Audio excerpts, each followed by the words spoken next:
Bonjour, bienvenue dans cette nouvelle vidéo. Alors cette semaine, l'article de blog s'intitule C'est Pâques, découvrez les expressions avec les cloches.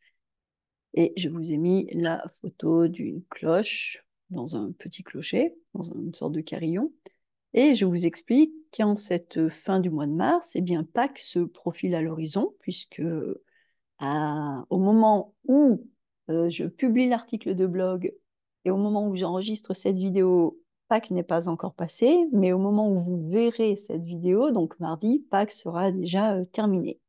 Donc voilà, on est à ce moment où Pâques, les fêtes de Pâques arrivent, et s'il s'agit d'une fête religieuse, eh bien pour nombre de Français, c'est également un jour férié et un long week-end, puisqu'il s'agit, le jour férié est le lundi de Pâques.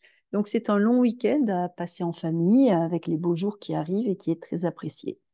Et d'ailleurs, à ce propos, ce que je disais aux lecteurs du blog, c'est que il fallait penser à changer leur heure, à changer leur montre, leur réveil, puisque dans la nuit de samedi à dimanche, nous sommes passés de l'heure d'hiver à l'heure d'été. Alors, pour en revenir à Pâques, eh bien, comme je l'ai dit à la base, il s'agit d'une fête religieuse, mais de nos jours, même si pour les chrétiens, c'est la fête religieuse qui est célébrée, pour bon nombre de gens, il s'agit d'un rituel, d'un jour férié et d'un moment où on mange du chocolat. Pâques est synonyme de chocolat en France.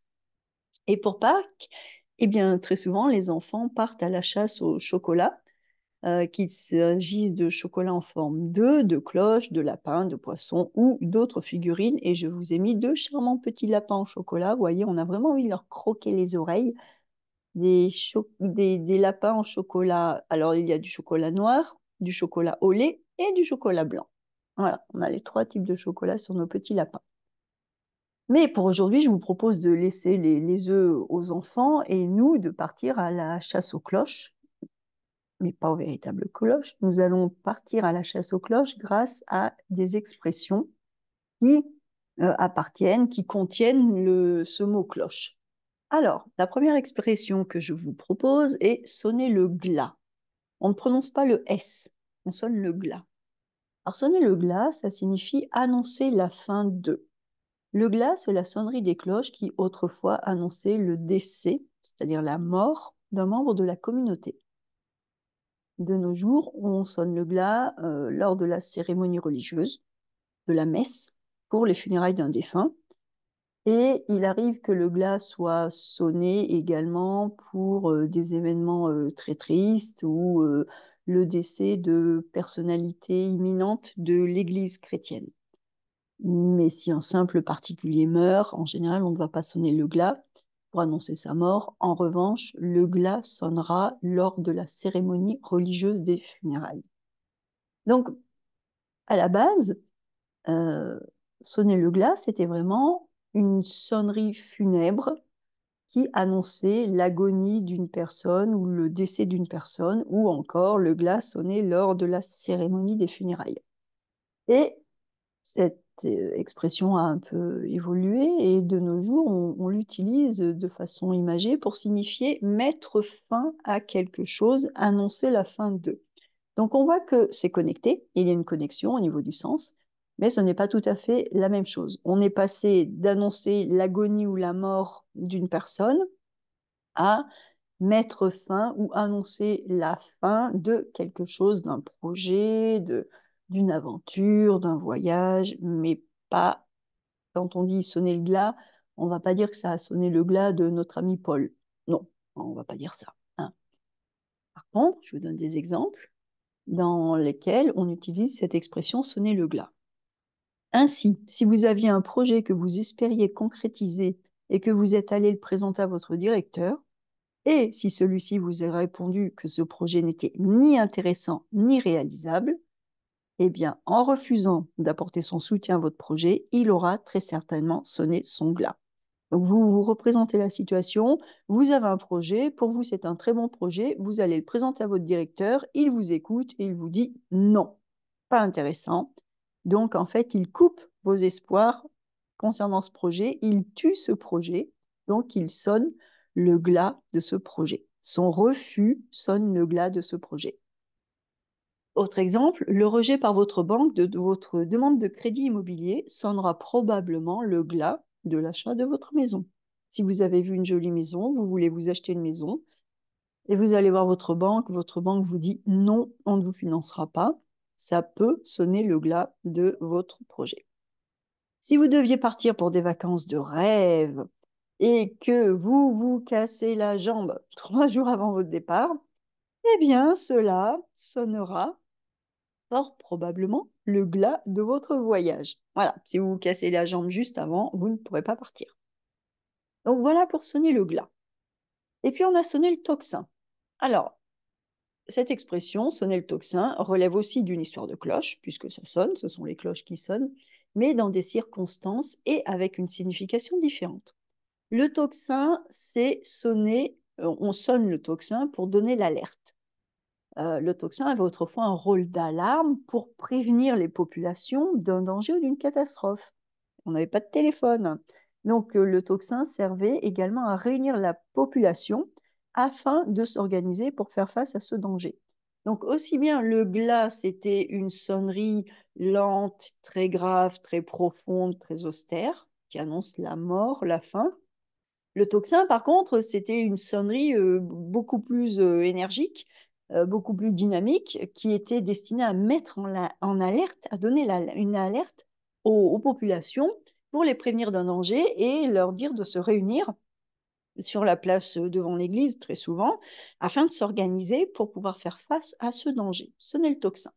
Donc, de nos jours, on utilise l'expression sonner le tocsin pour signifier qu'une personne ou une administration agit de façon précipitée et angoissée, comme si elle répondait à la menace d'un danger imminent, c'est-à-dire immédiat. Donc, on emploiera cette expression dans des cas comme ceci. Oui, bon, d'accord, tu as perdu tes clés, mais tu peux les chercher tout seul. Pas la peine de sonner le tocsin. Donc, vous imaginez, votre mari ou votre femme a perdu ses clés, rien de très très grave, mais voilà, cette personne décide d'en faire un gros événement, de demander à tout le monde de chercher immédiatement. Il faut absolument l'aider parce que si on ne trouve pas, ça va être vraiment très compliqué. Et puis à la fin, on réalise que les clés sont tout simplement au fond de la poche de son manteau. Donc, c'était pas la peine de sonner le tocsin pour ça. Deuxième exemple, on était tranquillement à table quand tout à coup il a sonné le tocsin en disant qu'on devait partir. Tout simplement parce qu'il voulait admirer le coucher du soleil. Mais quel égoïste. Donc vous imaginez la situation, les gens sont à table, ils mangent, ils boivent, et puis il y a quelqu'un qui tout d'un coup sème un vent de panique, il faut partir, il faut partir, il faut partir, alors que, comme s'il y avait un danger, alors qu'en fait cette personne a tout simplement décidé d'aller regarder le soleil se coucher. Troisième exemple, tout le service est convoqué en urgence pour une réunion à 14 heures. Si notre chef a pris la peine de sonner le tocsin, c'est qu'il a une grande nouvelle à nous annoncer, mais j'espère qu'il n'y a rien de grave. Donc sonner le tocsin, là, voilà, ça convient très bien à une situation comme cela. Vous êtes au travail et tout d'un coup, vous recevez un message de votre chef qui vous dit, hop, hop, hop, tout le monde, tout le monde, tout le monde en salle de réunion dans 1 heure. Ça, c'est sonner le tocsin. On ne sait pas, mais il doit y avoir quelque chose d'important, peut-être quelque chose de grave, pour nous réunir tous comme cela. Voilà pour sonner le tocsin. Nous avons également se faire sonner les cloches. Alors celle-là est très jolie, j'aime beaucoup. Je la trouve tout à fait charmante et elle est familière. Donc, se faire sonner les cloches, si vous vous faites sonner les cloches, cela signifie que vous vous faites disputer, gronder. Eh oui, quand quelqu'un en face de nous n'est pas content, il peut nous sonner les cloches. Nous sommes arrivés à notre rendez-vous avec 10 minutes de retard et nous nous sommes fait sonner les cloches. J'ai oublié mon dossier à la maison, alors mon chef m'a sonné les cloches. Si vous n'obéissez pas à vos parents, vous risquez de vous faire sonner les cloches. Donc voilà pour cette dernière expression et pour ces 3 expressions, sonner le glas, annoncer la fin de, sonner le tocsin, alarmer, alerter, réunir pour une crise, un danger, une catastrophe, et se faire sonner les cloches, ou alors sonner les cloches à quelqu'un, c'est l'idée de se faire disputer ou disputer quelqu'un. Donc, voilà pour ces expressions. J'espère qu'elles vous aideront, qu'elles vous auront aidé à mieux les comprendre les unes par rapport aux autres, à progresser. Maintenant, pour ceux qui doutent de l'utilité du vocabulaire et du perfectionnement linguistique, je vous donne quelques arguments parce que parfois on se dit qu'on est arrivé au niveau perfectionnement, donc on est bon, on est fort. Pourquoi s'inquiéter à encore plus apprendre? Alors, même au niveau perfectionnement, eh bien, améliorer votre vocabulaire est extrêmement important pour plusieurs raisons. Premièrement, cela vous permet d'assurer une communication efficace. Parce qu'un vocabulaire étendu vous permet d'exprimer vos idées de manière plus précise et plus nuancée. Cela facilite la communication et vous permet d'être mieux compris par les locuteurs natifs. Au lieu de dire ah, ça c'est un truc, ça c'est un bidule, ça c'est un machin, au moins vous pouvez utiliser le mot correct. Cela vous permet également d'avoir une meilleure compréhension, une compréhension accrue, augmentée. Parce qu'en apprenant de nouveaux mots, vous améliorez votre capacité à comprendre la langue parlée et écrite, et donc vous serez en mesure de saisir le sens des textes plus rapidement, avec plus de précision. Et au niveau perfectionnement, c'est ce que l'on vous demande. Ça vous donnera également plus de confiance en vous. La confiance en soi, c'est essentiel. Donc, en élargissant votre vocabulaire, vous vous sentirez plus confiant dans votre capacité à interagir en français. Cela peut vous encourager à pratiquer davantage et à vous engager dans des conversations plus complexes. Cela vous permettra également d'élargir vos opportunités, parce qu'avec un vocabulaire étendu, eh bien, vous pourrez ouvrir de nouvelles opportunités, que ce soit sur le plan professionnel, académique ou personnel. Vous serez mieux équipé pour réussir dans des environnements où le français est utilisé. Eh oui. Et cela vous permettra enfin une meilleure appréciation de la culture parce qu'en apprenant de nouveaux mots, vous découvrez souvent de nouvelles facettes de cette culture française et francophone et cela vous aidera à enrichir votre expérience globale en tant qu'apprenant de la langue française. Et c'est typiquement ce que l'on vient de voir avec sonner le glas, sonner le tocsin. Comprendre ces expressions, c'est bien. Comprendre pourquoi, quelle est la différence entre le glas et le tocsin, c'est encore mieux. Et au niveau perfectionnement, c'est ce que l'on attend de vous. On attend que vous ayez ces compétences, d'accord? Donc, en résumé, améliorer votre vocabulaire au niveau perfectionnement en français, c'est essentiel pour devenir un locuteur plus compétent et confiant, ainsi que pour profiter pleinement des nombreuses possibilités offertes par la langue française. Puisque vous avez déjà tellement appris, ne vous arrêtez pas en si bon chemin. Maintenant, on peut se demander également quel est le rapport entre vocabulaire et culture. Pourquoi? Pourquoi est-ce que d'apprendre du vocabulaire va donner une meilleure connaissance culturelle? Alors, le lien entre vocabulaire et culture, c'est un lien qui est très profond. La culture et le vocabulaire sont extrêmement connectés. Et voici quelques façons dont le vocabulaire est lié à la culture. Premièrement, l'expression de concepts culturels, parce que le vocabulaire d'une langue est souvent étroitement lié aux valeurs, aux coutumes, aux traditions, la culture qu'il utilise. Par exemple, la langue française possède des mots spécifiques pour décrire des concepts culturels uniques, tels que terroir, joie de vivre ou l'art de vivre. Et là, on l'a vu aussi avec le tocsin et le glas. Ça fait référence à l'histoire, à la culture, à la religion. Mais si on connaît l'histoire française, on comprend tout à fait que l'histoire et la religion et donc la culture sont extrêmement connectés. On ne peut pas étudier l'histoire française en enlevant la religion. C'est pas possible. Pendant des siècles et des siècles, nous avons eu une monarchie de droit divin. Le roi français tenait son pouvoir directement de Dieu. Donc ça a des conséquences. Ça a des conséquences dans la culture, dans la société et dans la langue. Voilà. Donc vous, il est important de comprendre cela. Ça vous aide, donc comme je viens de le dire, ça vous aide à avoir une meilleure réflexion de l'histoire et de la société. Les mots d'une langue peuvent refléter cette histoire et les expériences vécues par une société donnée. Par exemple, le français contient de nombreux termes liés à l'histoire de la France, à ses institutions, à ses événements historiques. Voilà. Il y a également une influence de la géographie et de l'environnement. Le vocabulaire peut être influencé par la géographie, par le climat, par l'environnement naturel d'une région. Donc là, on retrouvera les termes que l'on utilise pour décrire les paysages, la faune, donc la faune, les animaux, la flore, les végétaux, qui varient en fonction des régions géographiques et climatiques. Voilà, des figuiers, on n'en a pas dans toutes les régions. Mmh. Et donc le vocabulaire va donner beaucoup d'informations.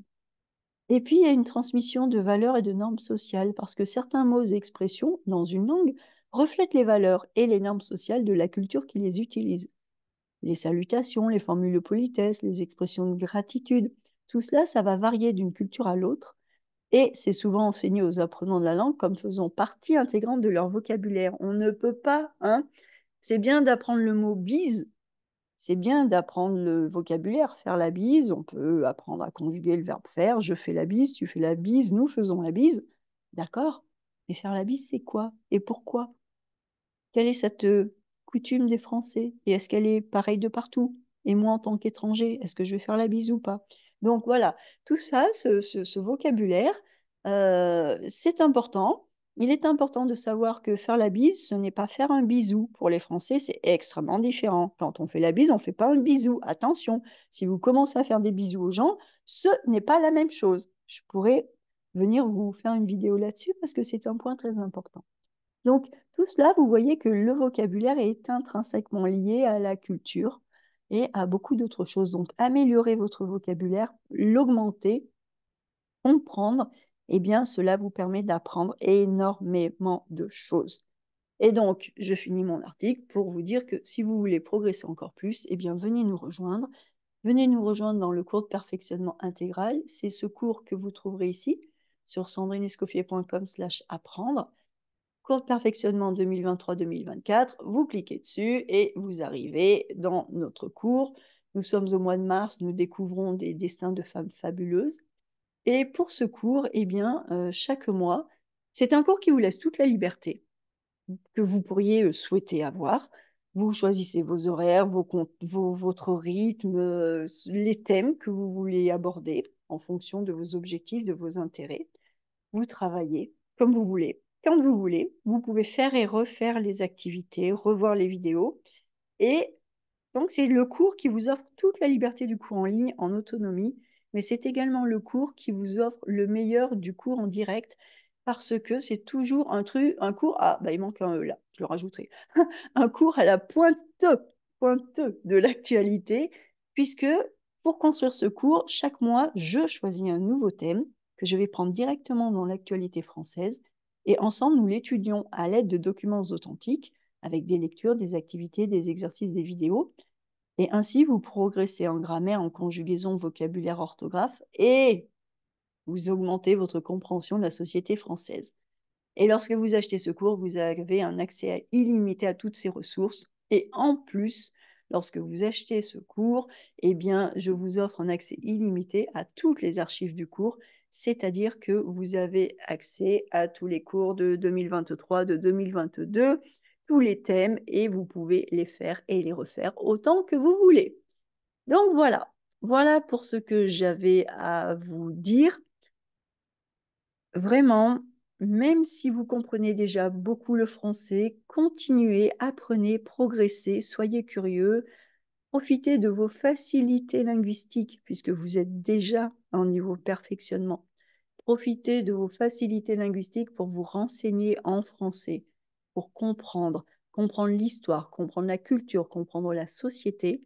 Parce qu'au niveau perfectionnement, non seulement on vous demande d'avoir un vocabulaire étendu, mais on vous demande aussi et surtout de pouvoir l'utiliser correctement et de pouvoir le comprendre, de pouvoir comprendre la société, de pouvoir comprendre la culture, de pouvoir être face à un document authentique et de comprendre les références culturelles, historiques, sociales, religieuses, tout.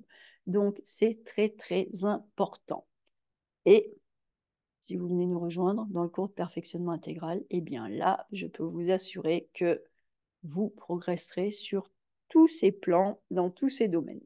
Donc voilà pour aujourd'hui, voilà pour nos expressions, se faire sonner les cloches, sonner le tocsin, sonner le glas, nos jolis petits lapins en chocolat qui donnent très envie d'aller leur croquer une oreille. Je vous souhaite de passer une excellente journée, une excellente semaine. Nous nous retrouvons jeudi pour le prochain article de blog, samedi pour l'activité réservée aux abonnés, un exercice, une activité complémentaire, et mardi prochain, bien sûr, pour la prochaine vidéo. Au revoir.